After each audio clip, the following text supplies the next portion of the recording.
Hey, Terry Vanover here, a divorce strategist, helping you come through divorce without being legally, financially, and emotionally devastated, but just as importantly, helping you to heal from toxic relationships so that you can transition confidently into that next chapter of your life. So, we had a question about one of our members is struggling with, I don't trust women at all, any woman. How do I trust again? I think that's a really great question. And a couple of things that are coming up for me. Well, the first thing is I would guess, and I could be wrong, but that you're a nice guy and you probably tend to people please and you tend to not have really structured, healthy boundaries. And so here's the thing, you attract people who know that about you, and you tend to attract those women over and over and over. So the issue isn't that the women that you're dating, it's you've got to work on why you don't trust, because you don't trust yourself. You don't trust yourself probably because you don't have good boundaries. You don't follow through with what you say. You feel guilty when you say no, or you feel like, oh, I don't want to make that person feel bad, so I won't tell them the truth, right?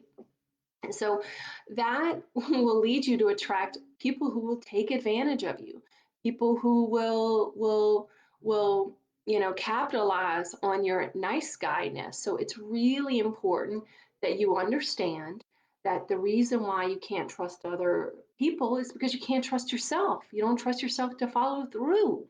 So you've got to work on you and following through on what you say and doing the inner work so that you feel deserving, so that you know that you are worthwhile to say no, that your needs are just as important as anyone else's needs.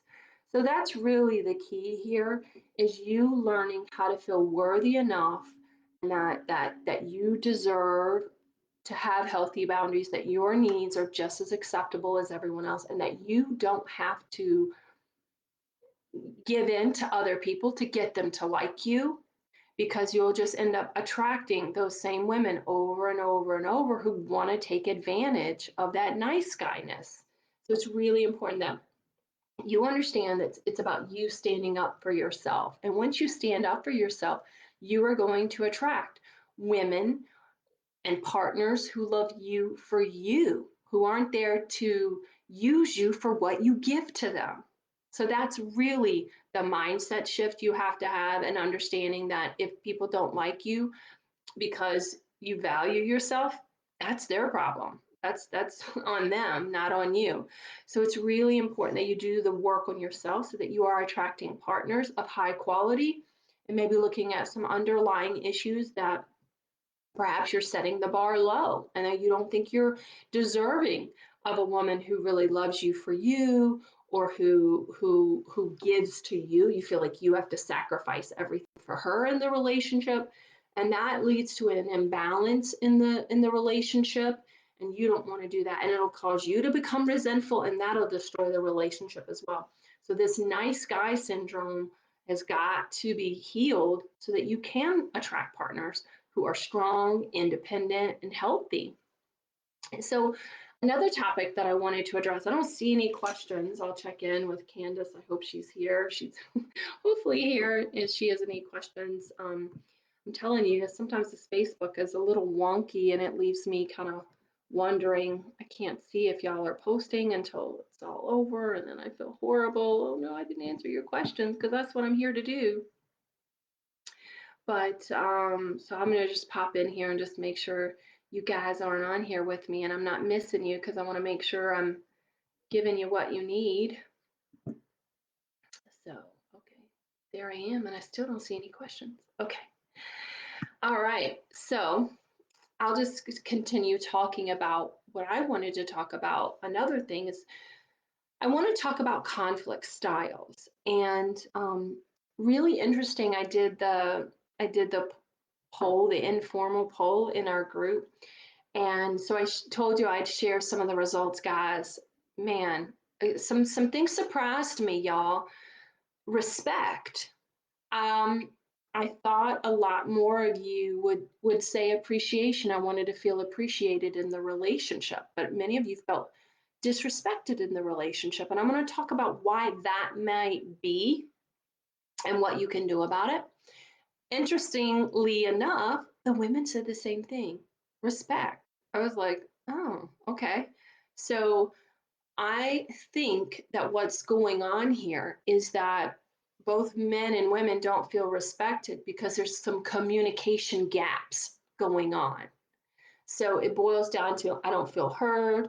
I don't feel like my needs are being addressed. I don't feel validated. All those things make us feel disrespected. So I'm going to talk to you today about some conflict styles that can lead to destruction in a relationship. Now, I'm a Gottman trained relationship coach, and so one of the things that we've learned are that there are certain conflict styles that can really be detrimental to a relationship. And look, y'all, look, I'm guilty too. I'm raising my hand because I'll tell you the one that I'm kind of guilty of, and I've had to really work hard to overcome.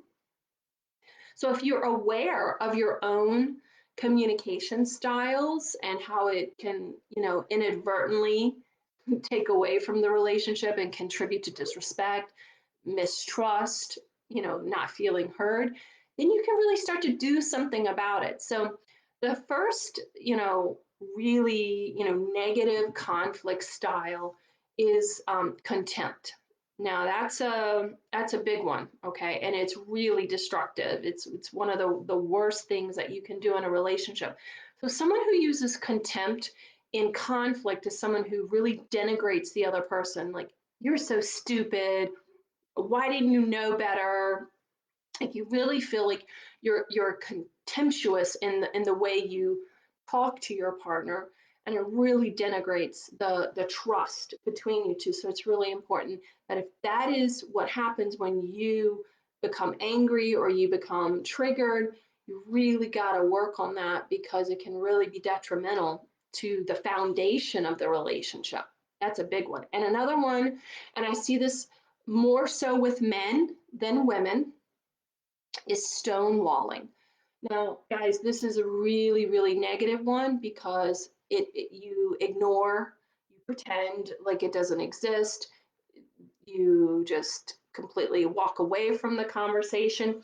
And this stonewalling is really negative in a relationship because nothing ever gets resolved. And, generally speaking, it's someone who's afraid of conflict. So they feel like if I, put my head in the sand, it'll go away, but it doesn't. It actually makes things worse because then your partner feels not heard, your partner feels invalidated, leads to a lot of resentment, which y'all know you've heard me say resentment is the number one relationship killer. So as soon as you start noticing that resentment in a relationship, it's time to get help because once those walls of resentment get built up, there comes a certain point where you can't tear them down no matter how much, marriage coaching you go through, so much counseling you have. It's too much to break down. So it's really important that if you start to notice there's resentment building, you get help right away. So the one that I'm guilty of that I had to raise my hand for, unfortunately, is critical. So, and this is one of the tools that I teach some of my clients is A, look, you're not going to get your needs met by complaining. So when you're critical, you tend to be judgmental or you tend to complain like, you never text me when I ask you to. So it's that kind of like criticism or um, you always say this, da da da da. So it's it, it it's criticism, right? And so that I teach my clients like instead of a complaint, make a request. It would be really great if you would text me twice during the day. It made me feel like you really are thinking of me and caring about me. Way different energy, way different, and again, I've had to do work on that myself because I, scared, wounded little girl, wants something. And so it's important that we come from that grown up place and make our requests in the relationship. But oftentimes, all of these conflict styles that I'm going to talk about how they're in the protective zone.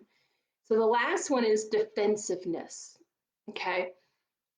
See a lot of people pleasers that are in the defensiveness. They tend to use this in many, many areas of their life too, not just in intimate relationships.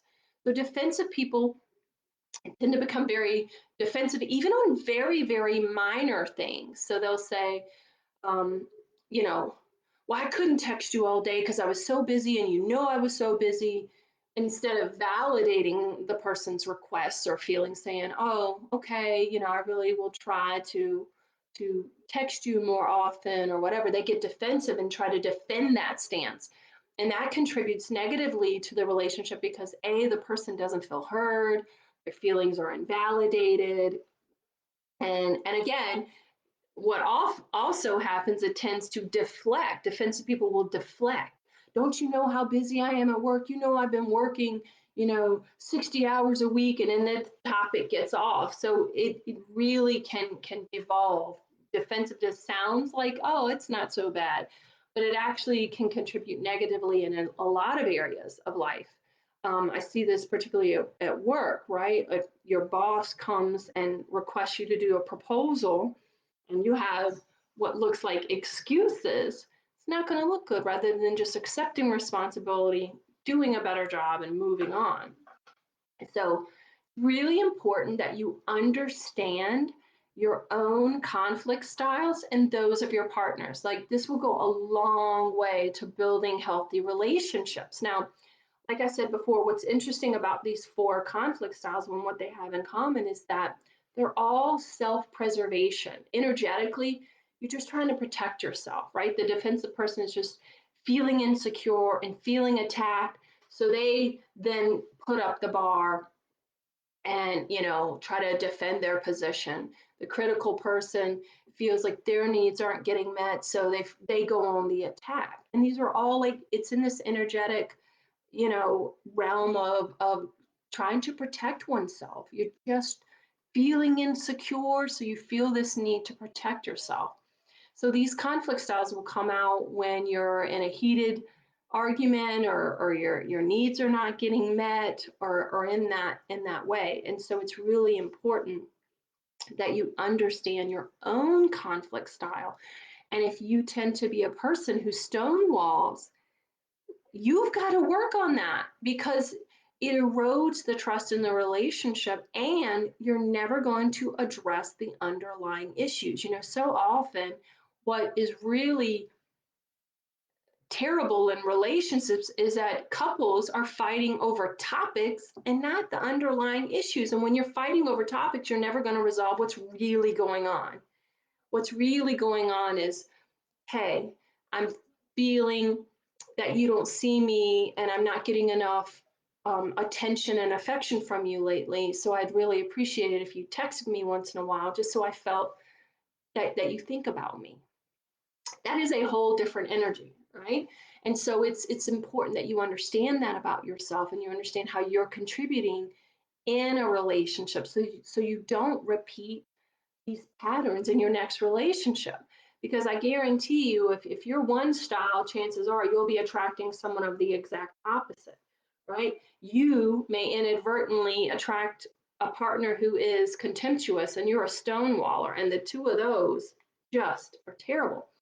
And so not only do you need to work on communicating in a way that can be heard, and communicating in a way that can be received, but and also a big part of what I do and the work that I do is also helping the people that I work with to build trust in their relationship, and to be more open and to be more vulnerable in their relationship. So, like I said earlier, what's interesting about all those conflict styles is all about self preservation, self protection, right? Even if it's avoidance, is a form of protection. But if you can be open and loving and honest and vulnerable in your relationship, it will bring you closer, and the trust will become, you know, even bigger and even stronger. So it's really important that you know about yourself, but you also know about those future partners, and you're not dismissing those red flags when you see them when you're out in the dating world. So I hope this was really helpful for you today. I am really, really excited about our men's intensive that we have coming up in 2 weeks. We're going to be doing a whole day of just men's, intensive healing from divorce. I'm so excited. I've been working on the curriculum, I've been working on the content. I'm really excited about sharing with you all these things that I have for you, the tools and the strategies, and so excited. And I can't wait for you to join me. So you guys are going to learn so much walking away from this, like so that you can repair the damage from the divorce that you've been through. But not only that, you guys, I'm really passionate about helping you heal so that you can go out and have a happy, healthy future relationship with someone that deserves you and you deserve them. I really am passionate about that so you can go forward and create a beautiful new chapter for yourself. So I'm really excited about it. My team and I are still working on getting the link. We've been having a couple of little technical issues with our link. I'd hope to have it for you today. But, don't forget, all you have to do is just give us your email and we're going to register you for our event. So don't worry about that, but be on the lookout for that for more details. I'm going to give you the time. Yes, Candace says it's going to be great. It's going to be so great. I know, we're so excited, y'all. You guys have no idea. We're so excited. It's an all day event that we have planned for you. It's going to be amazing. I cannot wait. So more details are going to follow. If you want the details now, like, just reach out to me or Candace and we'll get it to you as soon as we can. Always just give us your email and we'll register you right now. And so we're really excited. So, all right. So I look forward to seeing you in the group and next Wednesday for sure. And our men's intensive is February 20th from 10 to 3. So I can't wait to see you there as well. All right, guys. I will talk to you soon. All right. Bye bye.